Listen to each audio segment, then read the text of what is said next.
I've been in Orkney now for 20 years. I took over the tea room 6 years ago.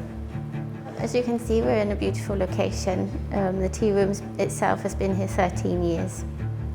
Customer-wise, we get around 100 to 200 customers a day. Obviously from all parts of the world. We have a good local following as well. I did a little bit of background and work on finding out the right cloud software to use in association with the accountants, and I just needed something that was going to help me. In terms of cost, it's minimal, it's not prohibitive at all. It's been great going from paper to digital.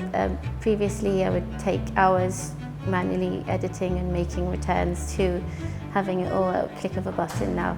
There are some challenges, more so with the internet connection. So the benefits of having cloud software is that I can use the laptop here at home. In the accountant's office, they can help me too.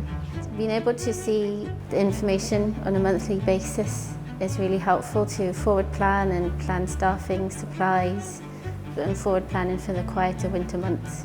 Going digital has made an immense difference to the amount of time that I have free, more time to put into making cakes, spending time with customers, and being able to plan staffing and other elements of the business that normally would be done at midnight or early hours of the morning. The MTD is certainly a push to become more organised, and it's not as scary as you think. Everyone gets a bit scared. It's a bit like the health inspector coming, people get scared, but it's not to be scared of. Making tax digital is not scary at all. It's as easy as pie to use.